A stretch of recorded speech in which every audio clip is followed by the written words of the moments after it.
Hello.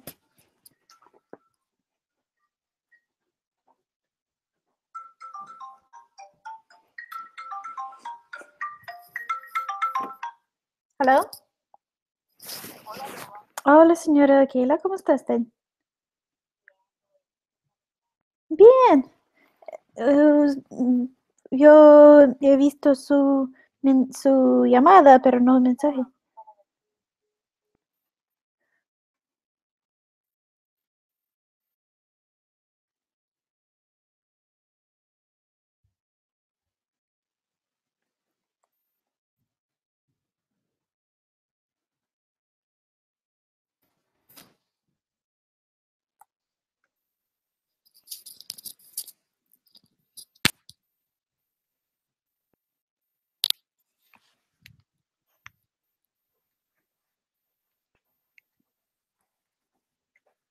Hola, disculpa, no sé qué pasó.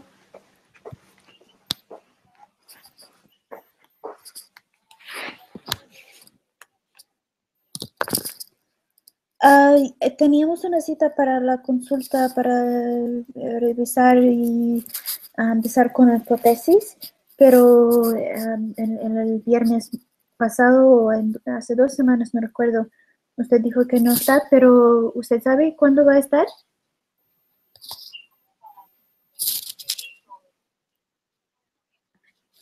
26 o 25 de noviembre. Ok, yo voy a chequear con el horario. Parece que ya tengo unas citas, pero si puedo encontrar un compañero porque es una cita con un especialista y tiene que trabajar con esta persona varias semanas hasta que hace el prótesis. Parece que va a estar en Richmond por casi un mes, 2 meses o no es posible.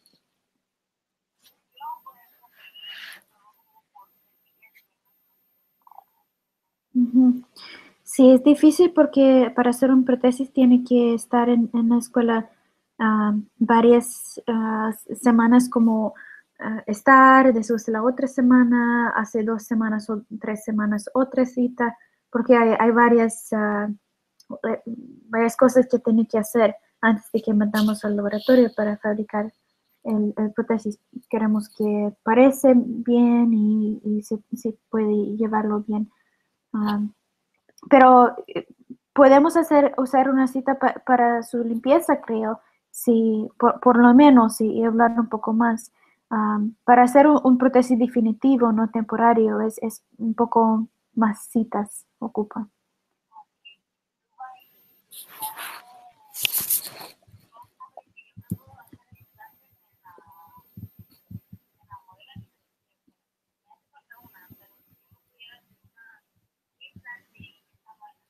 ¿Enfrente o para un diente de atrás?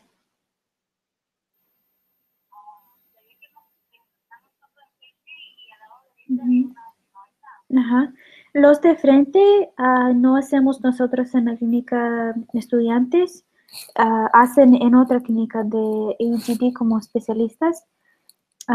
De frente, atrás las muelas sí podemos hacer, pero la cosa es que ya no he tenido estos dientes para mucho tiempo y el hueso ah, no es tan fuerte, tan alto como era. Es más delgado y es un poco más difícil hacer los implantes. No es imposible, pueden aumentar el hueso, pero eso es un poco más caro. Cada implante para nuestra clínica de estudiantes es como 1,500 o 2,000 y en la clínica de especialista es como 4,000 cada, más o menos.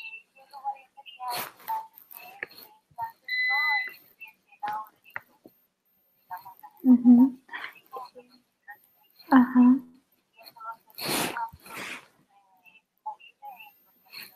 ajá. Ok.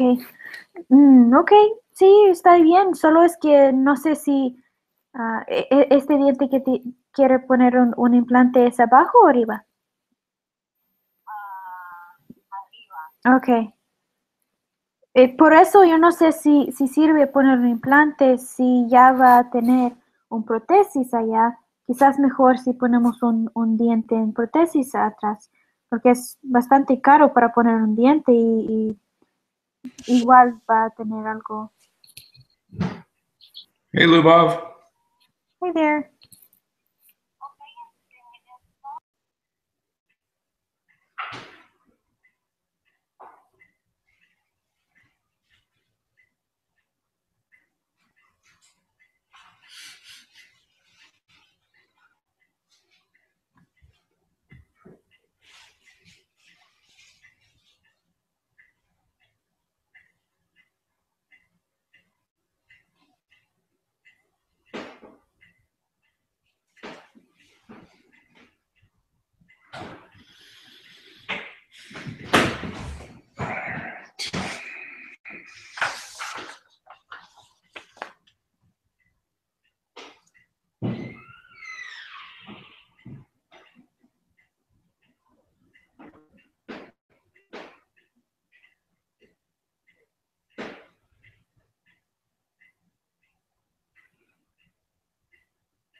Hey, Hi there. Sorry, my patient decided to call me and have a long chat. So, that's okay.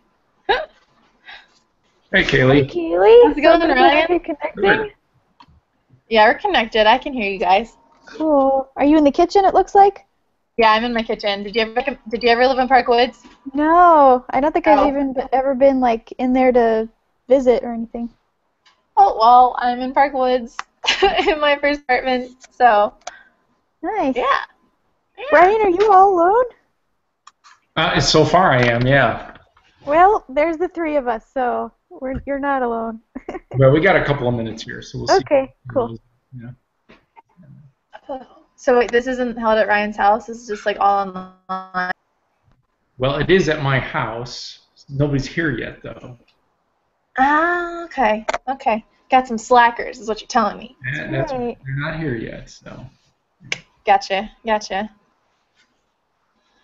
How are things going, Kaylee? Is it midterm time? Yeah, it's midterms, all right. I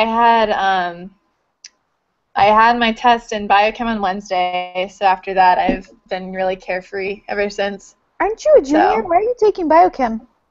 because that's when I have to take it. Oh, okay. I think I took it my senior year, but I guess I really didn't have a senior year. Yeah, because they offer it like, I think it's an every other year thing. Mm-hmm. But yeah, so I'm taking biochem, and there's seniors in my class too. Who's teaching it? Like I'll be, oh, Steve Cessna. Oh, okay. Yeah, he taught it when I was there. He does a lot of this and that. That helps, though, doesn't it? Oh yeah, it's super specific. It's great. And he's really good at He's reminding lovely. you that he hadn't taken enough math classes to explain the equations that he is expecting you to memorize or Exactly. understand. Exactly. That's true. But yeah. How are things going over there in Richmond?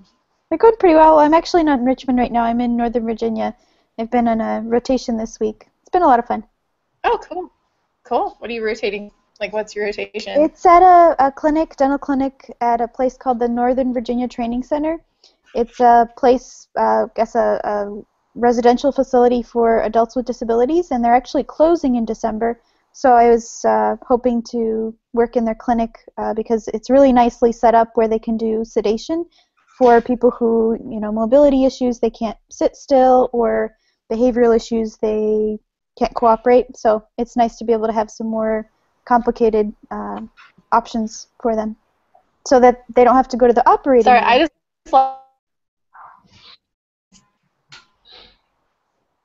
I didn't catch your last thought. Or is the connection not I just lost internet for like 30 seconds while you were talking. Yeah. That's okay. So I'm sorry. I was working. That's okay. I was working in a clinic that treats adults with disabilities, so more complicated people. Gotcha. Gotcha. Mm-hmm. Are you looking for Amanda? She already left? She's not here. She's on the floor. Oh, trash to go to her thing. Blah blah blah blah blah. Ah, dang it! I have to be alone. This I is, had to do my meeting all alone. I have to be with all these underclassmen, and it's going to be terrible. this is Nathaniel. He's Oh, my roommate's no. friend. And mine It'll too. be okay. It's gonna be okay. Whoa, a new human. That's my pastor. Oh, hello. Same as unplug you. Right. Okay. Oh, people are there. We're having Bible study. Oh, I'm Yay. sorry. It's okay. Wow, I'm a terrible person. I'm going to Bible study. Good. That was all. Here online. Anyway. You too. Bye. Yeah, I'm gonna turn this around just so you can see our visitors that just showed up. Okay. Great. So, Who is it? Can't Oh, see. hey. Ryan and Robbie. Hi. Hello, digital people. Hey. And that's Kaylee there, and in the little box there, that's Lubov. Hi. Okay. So we will. I don't know what they can see. Well, let's see. I can see Ryan. They can see you, and then they can see Robbie. All right. And that way. This way. Oh, there we go. Now, Yeah. I really got something. yeah, there. Perfect. And we got Where'd they put the Randy camera and back Christine. there? Okay, all right. And here, we're going to turn it again here so you can see some more people showing up. Okay, this is Hi. Kaylee and Lubov. So, all right. Randy? Robbie. Robbie, nice to meet you, Robbie. Hi, Christine. Christine, Nice Robbie. to meet you. Christine. Hi. Carrie talked to me about giving. I mean, she's not gonna be here, Right. so oh, I you're gonna do have it. her Bible. She said put it in her mailbox. Got it. At church. Will do. Evening. Nice to see you. Evening. Yeah. All right. Get them all here. There we go. Hey, all right. So this might be the group then tonight, right?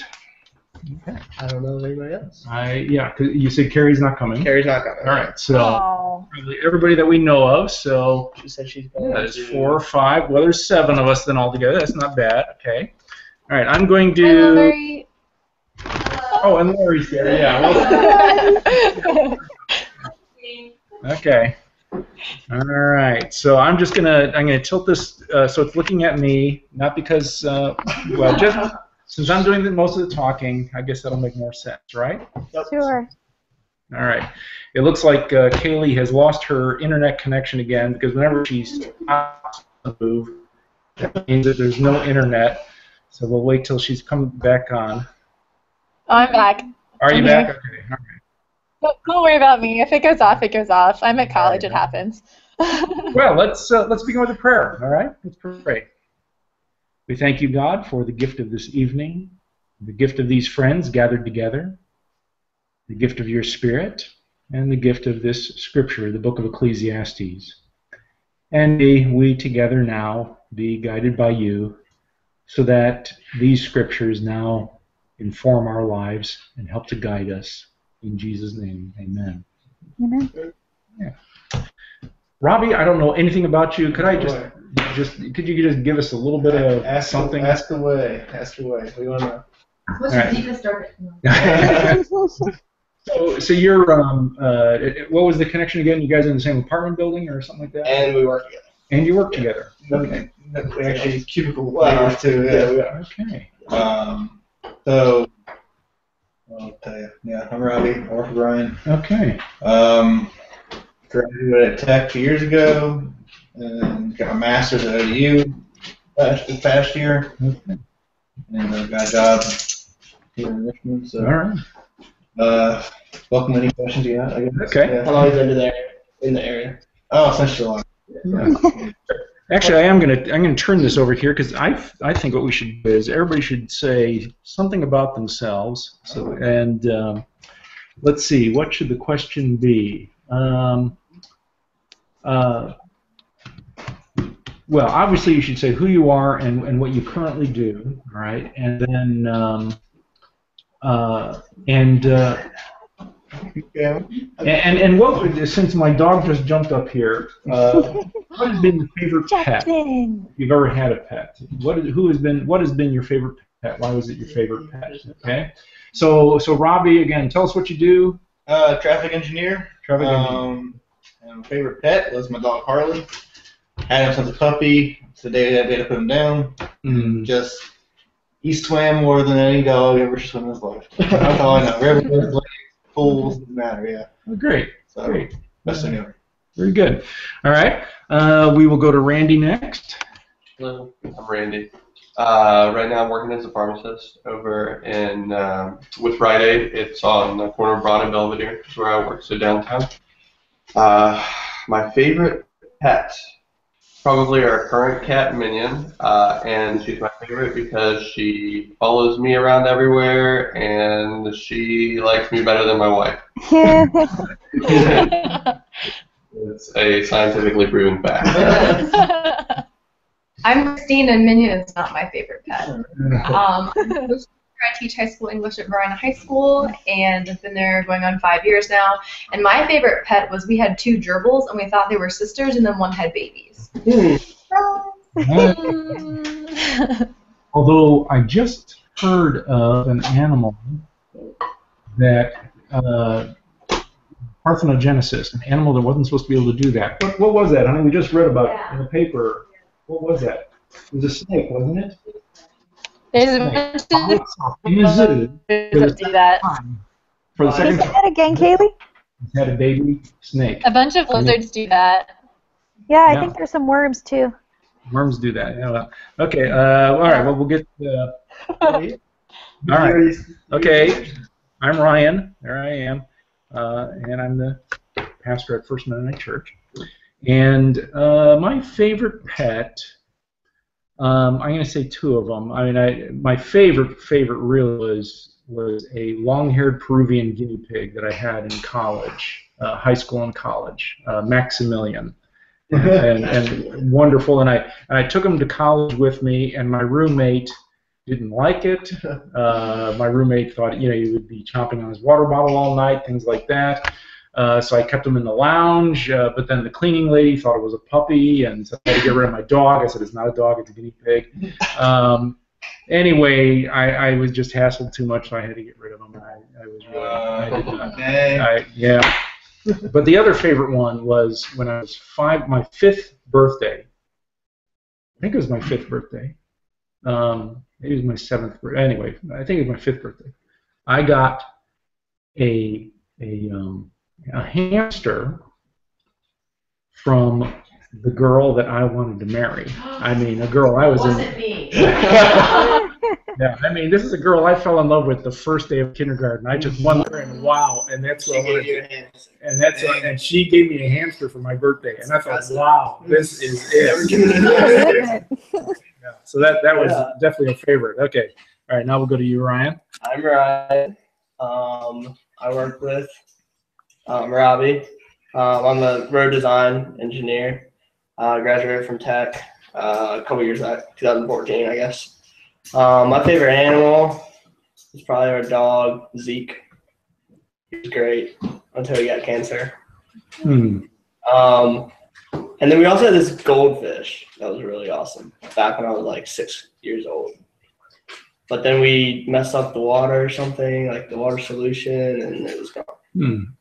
But, I think the goldfish was my first pet. So. Okay. All right, Lubov, and then you know what, Kaylee, we lost Kaylee. I think she's back. Kaylee, are you back? I don't know if you're going to be able to show your video. Maybe that's too much bandwidth or whatever it's called. Anyway, I'm Lubov. I'm a dental student, and I remember we had a cat who was sort of like a feral cat, but he would stick around the house all the time, and so I think he was my favorite because it was always like a borderline, are you going to eat me or are you going to let me pet you?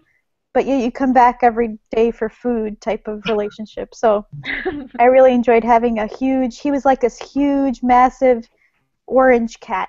So big green eyes, and that's what made you think that he was going to pounce on you at any point, but you still wanted to pet him. All right. Nice. Okay, how about you, Kaylee? Well, my name's Kaylee. I attend FMC, but I have not been there for 3 years because I've been in college. I go to EMU. I'm studying biology in pre-med. And my favorite pet, I haven't actually owned my own pet since the dog passed away when I was 4. His name was Duke, and he was an Alaskan Malamute and Timberwolf. So I don't remember much about him except for he was my best friend. So I'll go with my neighbor's dog, Rocky, who is a lab. All right. Good. Yeah. I think this was a fruitful question. All right. Wait, what about Laurie? What about Laurie? Okay. Has anybody given her hamsters? No, not a hamster. My favorite pet growing up was our Springer Spaniel named Sarah Lee, and she was just the best. So, she died, a car hit her, so she had a tragic end. Look, all of our animals died. Laurie's a school nurse. All right. Okay. All right. Now, last week we took a look at the first 2 chapters of Ecclesiastes, which are really downer chapters, because it's all about how everything is meaningless or useless or futile, or however you want to translate that first word there, vanity, whatever. So I thought that this week I should move to the more positive material. Now let's see. Are you going to use your phone there, or do you want to? Yeah, all digital. Say what? All digital. Okay, good enough.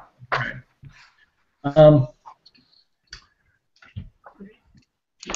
So I thought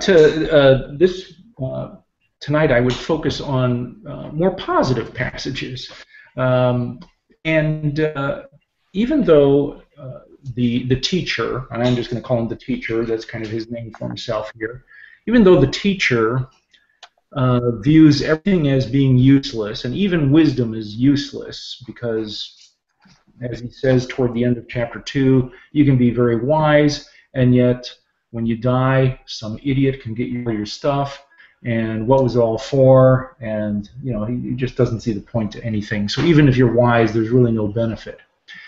But that's not quite true, because he does admit that, as he says in verse 14, chapter 2, the wise have eyes in their head, but fools walk in darkness. There are advantages to being wise. While you're living, you can avoid some problems. And so I'm just going to, there is a lot of tidbits of wisdom sprinkled throughout Ecclesiastes, and I'm just going to point out several of them, and then we're going to study in more detail a couple of passages. But just to give you a few examples, for instance, if you were to look at chapter 4, verse 6, a wonderful little verse here that says, "Better is a handful with quiet than 2 handfuls with toil and a chasing after wind." Very, kind of bit of wisdom there. It's better to have a little, but have a quiet life, than to have a lot, but always be anxious. Or chapter 5, verse 10, which says, "The lover of money will not be satisfied with money, nor the lover of wealth with gain. This also is vanity." If you love money, you're never going to be satisfied. It's a bottomless pit. You always want more and more and more.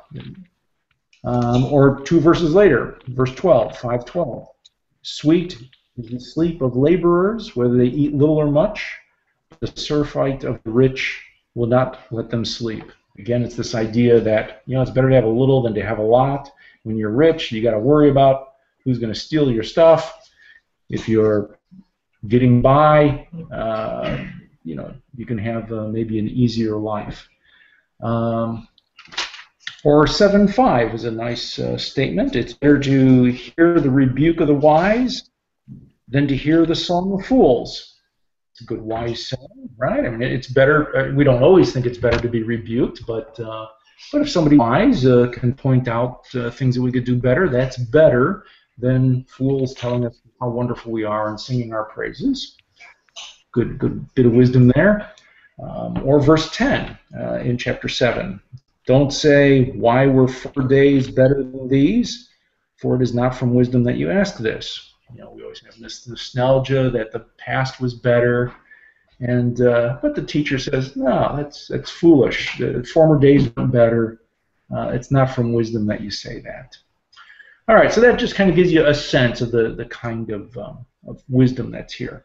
But let's take a look at the most famous passage of all of wisdom in the book of Ecclesiastes, and that's chapter 3, verses 1 through 8.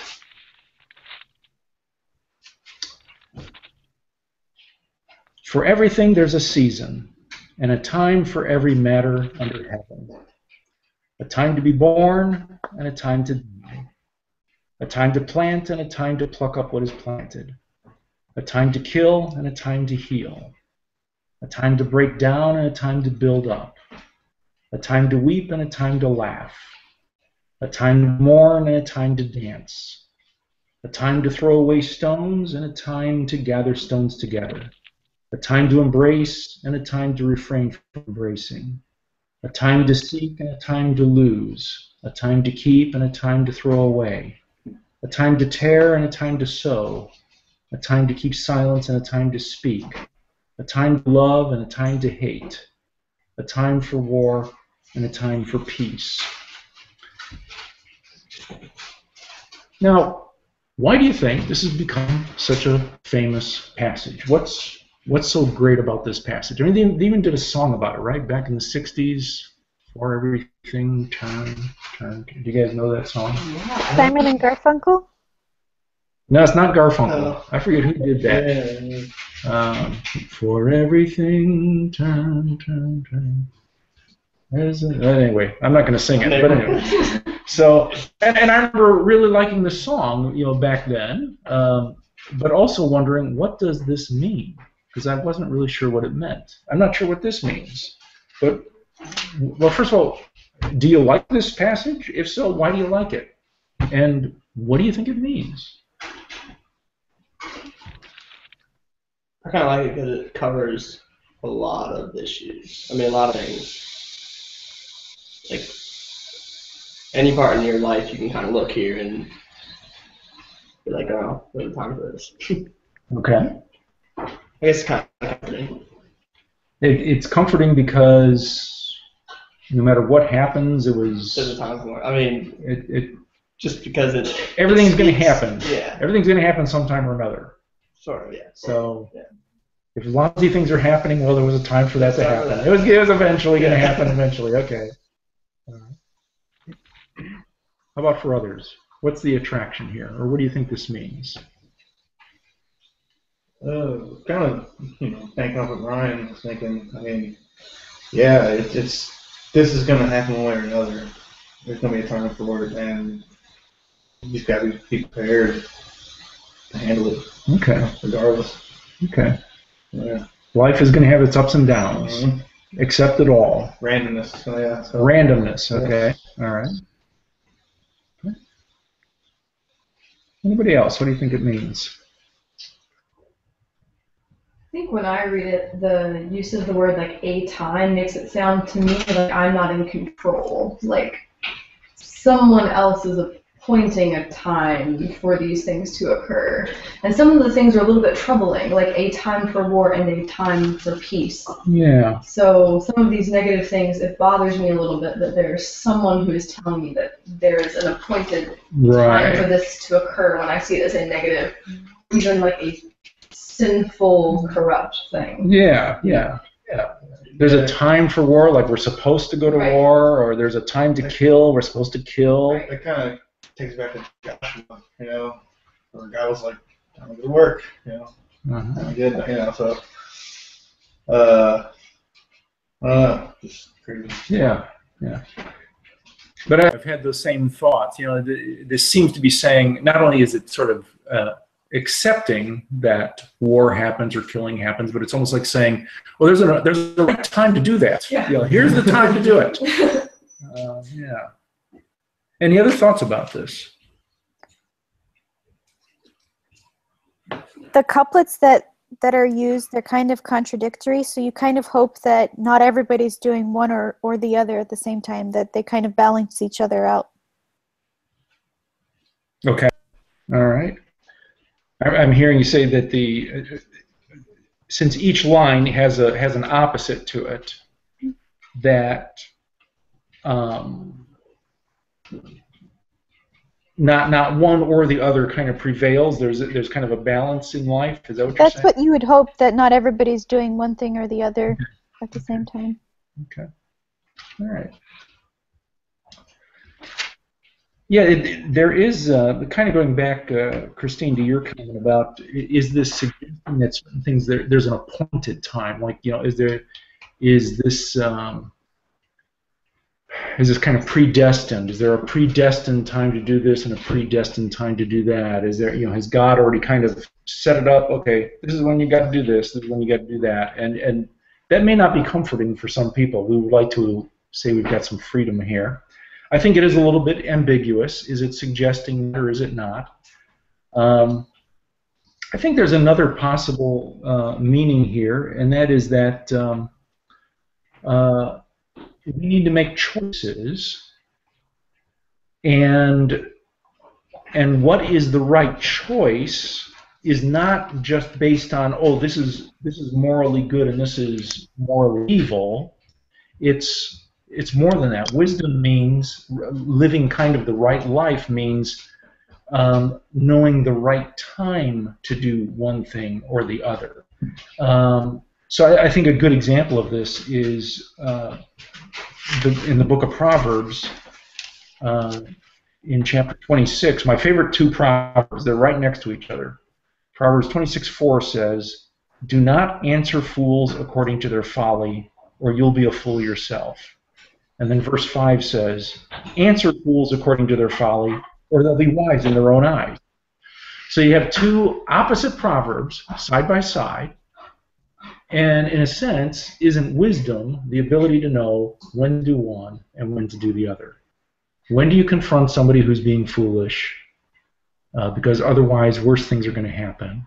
Or when is it best not to say anything if somebody's doing something foolish, because you're just wasting your breath? And so, yeah, there's kind of like, there's more than just, oh, here's a list of rules to live by. That's not going to cut it. There's the complexities of life, and we have to kind of figure out, when is it time to do this? When is it time to do that? So I think that's one of the possible meanings here. Some other things to notice. Look at how it is structured. Not only is each line an opposite, but every pair of lines reflects each other. So, for instance, a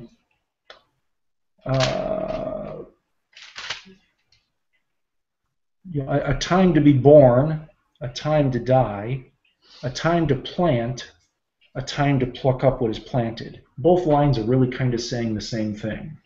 The planting metaphor and pulling up what's planted is a metaphor for birth and death. Or the next couple, a time to heal, a time to break down, a time to build up. Again, they're parallel lines. A time to weep, a time to laugh, a time to mourn, a time to dance. Again, parallel lines. Because these are all parallel lines, they may help us to interpret some lines that are a little bit vague. So, a time to throw away stones, a time to gather stones together. What does that mean? Well, look at the next line. A time to embrace and a time to refrain from embracing. Somehow those are parallel lines. How are they parallel lines? We can only speculate, but if the second half of that line, a time to embrace and a time to refrain from embracing, if that's referring to, making love and not making love, then a time to throw away stones is making love, and a time to gather stones together is to refrain from making love. So you can draw your own pictures in your mind as to what that may mean. So anyway, a time to seek, a time to lose, a time to keep, a time to throw away. Now, the image that might come to our minds is, oh, there's a time to collect things, and then there's a time to clean out the attic. But it's possible that the author here, the teacher, is being a little bit more profound than that. He's saying more than, well, there's a time to clean out your house. But there's a time to keep may have the meaning of there's a time to be prudent, careful, hold on to things. And then there's a time to kind of let go. There's a time to trust, a time to be generous, a time to trust in providence, a time to, just go ahead and throw things away, you might say. So it's not about ridding the things out of the attic. It's about, are you going to live prudently, or are you going to live in a risky way? That may be the intention here. And there's a time to do both. There's a time to be prudent. There's a time to take a risk, to throw away, to, whatever. Now notice the last two, though, there's a time to tear, and a time to sow, a time to keep silence, and a time to speak. Now, how are those parallel? A possibility is that when it says a time to tear, that could mean, often in the Bible, when people are in mourning, they tear their clothes. So a time to tear would be a time to mourn, to wail, and then a time to sow is when the mourning is over. It's time to get on with life and enjoy life, and so you sew up your clothes again. And then that would be paralleled with a time to keep silence, because when somebody's in grief, you are supposed to be silent. When Job's friends come to him, they are silent for 3 days, I believe, or 7 days, or whatever it is. They're silent for a long time because he's in such grief. So a time to be silent and a time to speak. When you're in grief, you're in silence, and then when you're ready now to engage the world again, it's a time to speak. Does that kind of make sense? Now notice, though, the very last couplet. A time to love and a time to hate. You expect it to say a time for peace and a time for war. That would be keeping the structure the same. The teacher has purposely turned around the last line so that it does not end on a negative note. He wants it to end on a positive note. And that means that the first line, a time to be born, and then the closing line, a time for peace, that is what sort of encapsulates all of life. That's what life is supposed to be about. The perfect life is a life that begins with birth and ends with peace. That's the perfect life. So that kind of makes sense? Yeah. Mm-hmm. Yeah. It's interesting how the meaning of this little poem is affected even by just simply switching that last line around. And and then you can, if you want to confuse other people, you can talk about whether they should gather their stones or throw them. So anyway, all right.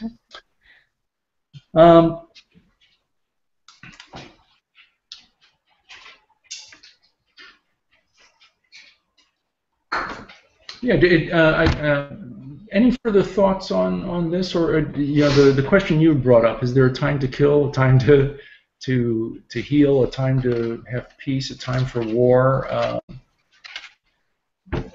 or is there sort of this sense that I don't know, how do we deal with that?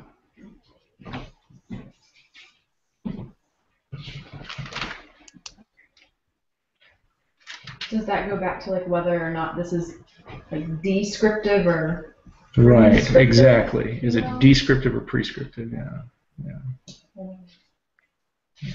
I wonder if verse 11 helps us a little bit, because it says, He has made everything appropriate in its time. He has also put eternity in their hearts. And I don't know if you're going there next, and maybe Actually, go there. next week, or in 2 weeks. So you're not allowed to look at the next verse. Man, but it helps. Too bad, I already did it. But you are right, Bob. The next set of verses are probably the teacher commenting on. It may be that verses 2 through 8 are a poem that already exists. He may be quoting a poem, and then he comments on that poem himself. He's kind of giving his own interpretation. I'm purposely going to leave his interpretation for a couple of weeks here because that's going to kind of go into another. But no harm looking at it now, Lubov, because you're right. That is him commenting, his interpreting of this poem. And, yeah, the hunch that I had, and I think that verse kind of confirms is that, so my translation says in the first verse, there is an occasion for everything. Kind of like there is reason to do certain things at certain times, kind of as a reflex or response, but that doesn't necessarily like make it affirm it or make it appropriate, I guess. Not necessarily, and so we still have to figure out, okay, this is sort of the reflex or natural response, but which do I choose to do? And I think another way to look at it is, and how often, for instance, it says a time to kill and a time to heal. Well, really, how many people has the teacher killed? I mean, probably nobody. Okay, most people don't ever kill anybody in their life. So I think it is appropriate to take all of these terms, well, certainly those like that, in a metaphorical sense. There's a time to there's a time to cut off a friendship that has become abusive. There's a time to, that's kind of a time to kill, you might say. A time for war. There's times to have a fight. There's times to go ahead and have the confrontation. So I think that's another way to take it. These are metaphors for the struggles of life. Yeah, kind of rant about. It says in the beginning, it says there is a time for everything and a season for every activity under the heavens, right? And it's just, like you said, it starts with the time to be born, right? At the end, like you said, it says there's a time for peace. So maybe this is like a timeline of events you can encounter from the time you were born to the end, and the ultimate goal is peace in heaven. Yeah, although, as we'll find out later in a couple of weeks, he doesn't really believe in life after death. So, but that life should close with peace is certainly the ideal here. Yeah. So, yeah. Well, let's go on to another famous passage, a shorter one, chapter 4, 9 through 12. This is a favorite for me because I think Gloria and I used this in our wedding, if I remember right. Aww. Oh, yeah. Two are better than one, because they have a good reward for their toil. For if they fall, one will lift up the other. But woe to one who's alone and falls and does not have another to help. Again, if two lie together, they keep warm. But how can one keep warm alone? And though one might prevail against another, two will withstand one. A threefold cord is not quickly broken.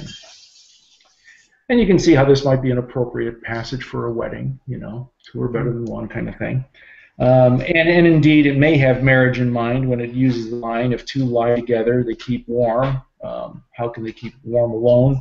Otherwise, the passage also would refer to any kind of friendship, a close friendship.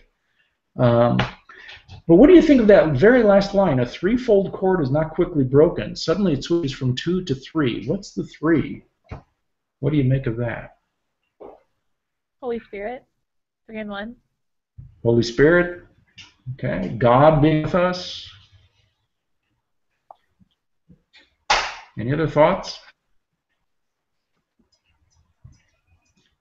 I was reading a commentary the other week that suggested that the third chord could be somebody's alarm's going off there. That's Katie. It's okay. That's my roommate.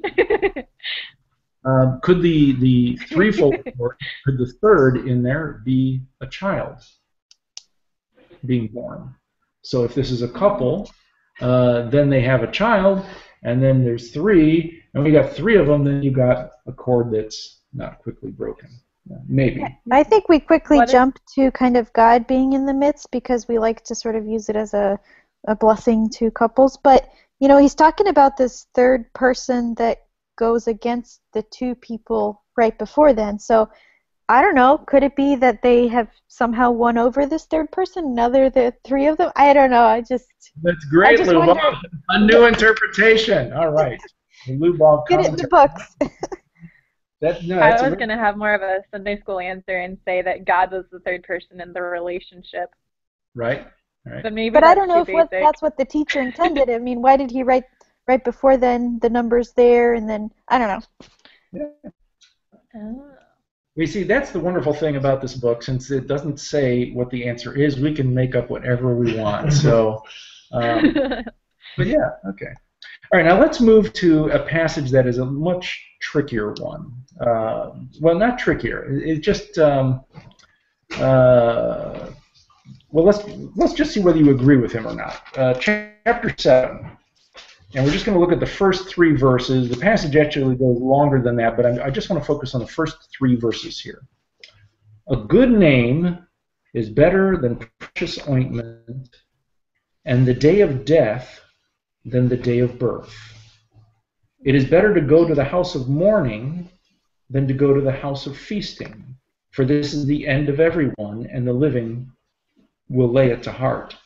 Sorrow is better than laughter, for by sadness of countenance the heart is made glad. Now this is all very counterintuitive. What do you think? What's his point? Do you agree with him? I'm just going to throw it out there. What do you think? I think this is one of his more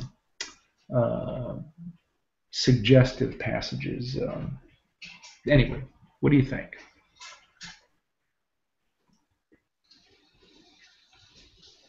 It kind of reminds me of Inside Out, the kids movie, because the little girl pretty much she went her entire life being happy and never knew what being sad was like, and so she got tired of being happy, and so it took her becoming really, really sad to appreciate happiness.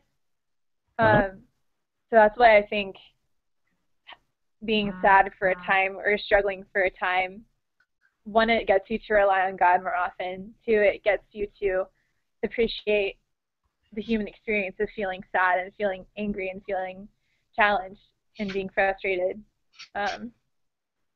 Yeah, I mean, and that's like what I've experienced myself, like with college. I mean, I'm still currently in college, but like I've definitely had times of like, this is just really hard. Like this past week, like I had a time of just being really hard. I was questioning everything, but then at the end of it all, like I was standing stronger. And so I don't think I could appreciate, like I don't think that people can appreciate happiness or success or closeness with God unless they felt a time away from that. Mm-hmm. It's the journey, not the destination, right? Right. Mm-hmm. Yeah, if Kaylee, if I'm hearing you right, you're kind of saying, if everything's easy, if everything is, if there is no pain, in a sense, you don't even really know what joy is. You don't know what happiness is. There has to be the challenge. There has to be the disappointments for life to, in a sense, become meaningful and to be grateful for what you have. Am I hearing you right? I think so, yeah. I remember when I was 10 years old and I had broken my leg. I was hit by a car, and I was in a body cast for. Well, first I was in traction in the hospital for a month and a half. Then I was in a body cast for a month, and then they finally cut it off. And then I was going on crutches for a while. And when I could finally walk again, after months had gone by. Oh my gosh, what a wonderful experience. I thought, how did I take this for granted all of my life that I could walk? This is so wonderful. I thought, I am going to love walking for the rest of my life.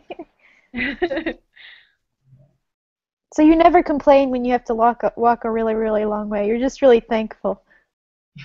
It doesn't mean that I've continued to keep that in mind all the time. But the first verse is kind of is a little confusing. A good name is better than precious ointment, and the day of death than the day of birth. Again, it makes it sound like these should be parallel phrases here, but what's the parallel? A good name would be the reputation that you have. And in a sense, you don't know what your reputation is until you've gotten to the end of your life. Because your reputation can change at any time. So your reputation isn't really set. You don't really know what it is until you're dead, or just about dead, or whatever. It's at the end of your life. So a good name, your reputation, okay, that kind of parallels the day of your death. And that's better than precious ointment, and that parallels than the day of birth. And it could be, we don't know this for sure, but it could be that when a child was born, they were anointed at birth. And so that might be the image here. So, your reputation at the end of your life is more important or better than the day of your birth, than when you were anointed when you were born, that time you were dedicated. Now, again, we kind of tend to think, well, no, birth is what's more, that's more joyous than the day you die, right? And yet, in a sense, when you're born, nothing has happened yet. You haven't accumulated anything yet. You don't have any reputation. Infants have no reputation, although our daughter gained one pretty quickly. But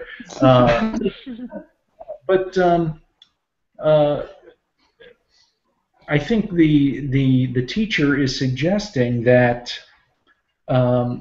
life doesn't really have perspective, and I think this is similar to what you were saying, Kaylee.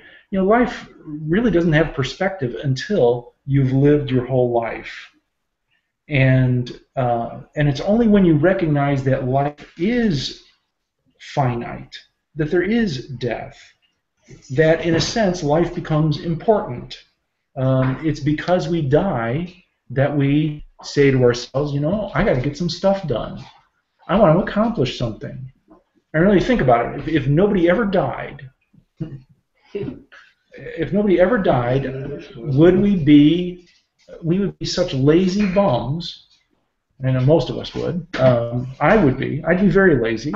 I'd just see if I could watch every movie that was ever made.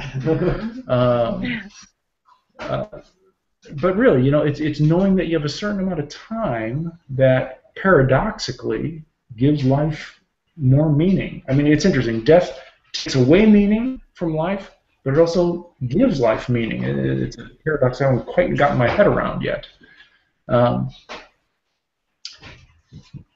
But yeah, death gives life perspective. And again, I'm going to go to the Psalms here. Psalm 90, verse 12 has an interesting kind of reflection on this same idea. It says, so teach us to count our days that we may gain a wise heart. It's the thinking about life, thinking about its finiteness that gives us a wise heart. And so true gladness is found in facing all of reality rather than living in denial. There's the phrase ignorance is bliss, and but I think the teacher would say, no, ignorance, well, there might be a certain bliss to it, but it's a very shallow kind of bliss. That really to know about death, to know about pain, is actually to give life more significance and to live life with more true joy. Because you have this paradox in the very last line there. Sorrow is better than laughter, for by sadness of countenance the heart is made glad. Now that should be an opposite, right? But it's by understanding pain, by understanding sadness, that when we have joy, the joy is a is a genuine joy, a true joy, a great life. Does that kind of make sense? Mm-hmm. Any other thoughts on this passage? All right. There's some other interesting things later in the passage, but we're going to look at those another week. Although I do want to jump to, let's jump to verses 15 through 18, which are very interesting. Another, a challenging passage, a passage that may make us wonder, I'm not sure if I agree with this or not.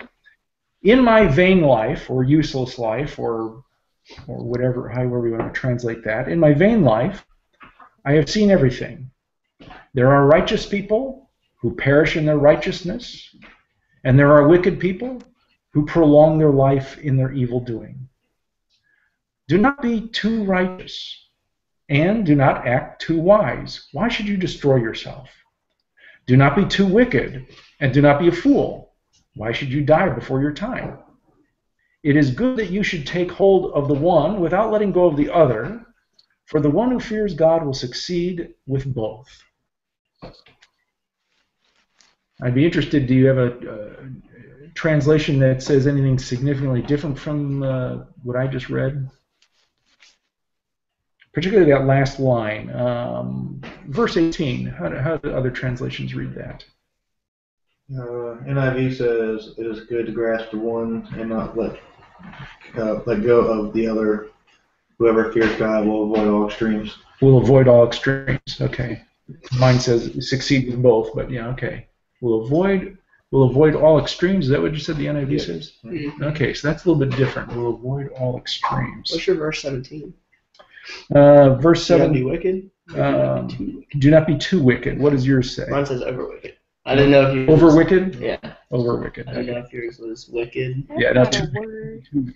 Allowed to be a little. Yeah. So yeah, I mean, the passage makes it sound like, well, no, don't be too good. I mean, be good, but not too good. I mean, you know, why? What does he say here? Why destroy yourself? What does the NIV say? Does it say the same thing? Yeah. Mm-hmm. Okay. Why destroy yourself? Don't be too good, but don't be too bad either, because then you know you'll kill yourself. I mean, you know, you'll short life. You know, drink yourself to death. Whatever. I don't know. So you know, hold the both of them together, or avoid the extremes. What do you think of that? That's kind of like. Well, go ahead. What do you think? Sounds like you just gotta be smart about it. Yeah. Don't be too good. It reminds me a lot of the person group in the parables that you're teaching about, the Pharisees, where they are almost being righteous for the sake of righteousness. Yeah. That they are holding the law in their minds above everything else and doing it just for the sake of following the law rather than being good because Jesus calls us to that standard. Yeah. And so I feel like he's not saying that goodness has no place or that you shouldn't aspire to be good, but don't do it just for the sake of being good. Mm-hmm. Do it for the right reasons. Mm-hmm. Mm-hmm. And also, I mean, I think a couple verses later, he said, there's not a righteous man on earth who does no wrong and never sins. Yeah. And he's saying there are going to be times when you're going to be wicked. Yeah. And try to limit that. Yeah. Yeah. Yeah. So yeah, being too righteous would be kind of like a haughty righteousness. Right. Your heart's not in the right place. Yeah, heart's not in the right place, or you're taking pride in your righteousness, or a kind of moral perfectionism. You know, where you've got to be absolutely perfect, and if you're not perfect, I mean, you just kill yourself. You know, I mean, you just beat yourself up because you weren't morally perfect. And I wonder if that may be a little bit of the idea here too, that perfectionism is psychologically not very good for us. Like putting on that fine perfume in verse 1 or something. Yeah. But then the bottom line seems to be that for the one who fears God. So. Isn't that interesting? So what do you make of that, Lubov? why this mentioning of the one who fears God, will either avoid the extremes or succeed with both? Why bring in the fear of God? What is that about? Sounds like that's the checks and balances. If we're trying to bring these two and we don't know what the balance should be, which probably makes it even more ambiguous. Yeah. And I think that this gives it a bit more weightiness than just simply saying, well, don't be too good, don't be too bad, just kind of be in the middle. What it's saying is, no, if you reverence God, you'll be able to hold together. You'll be able to hold this together. You'll be able to hold together goodness, and you'll be able to hold together the fact that you are going to be foolish at times and you're going to make mistakes and all that. So reverencing God is what holds it together. That's a really important observation there.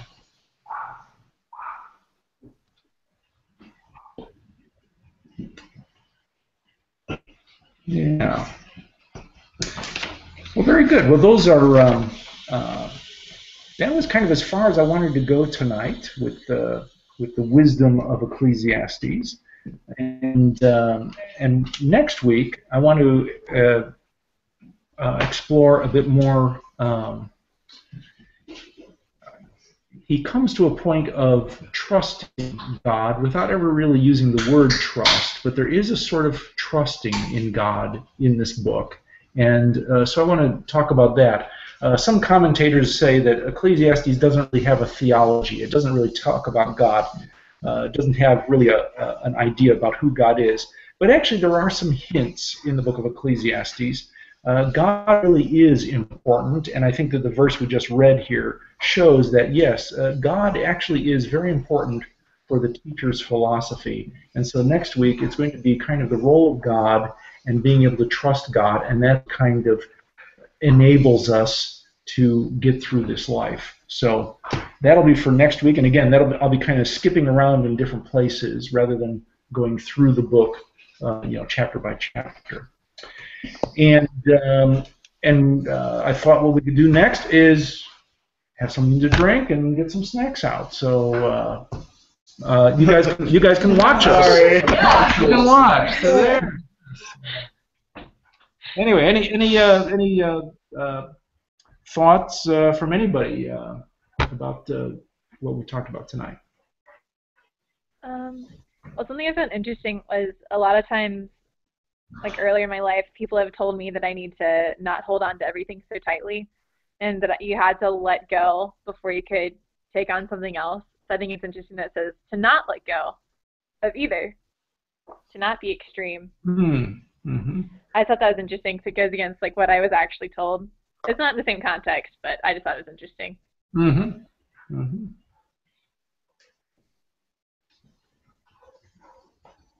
That's my thought on that.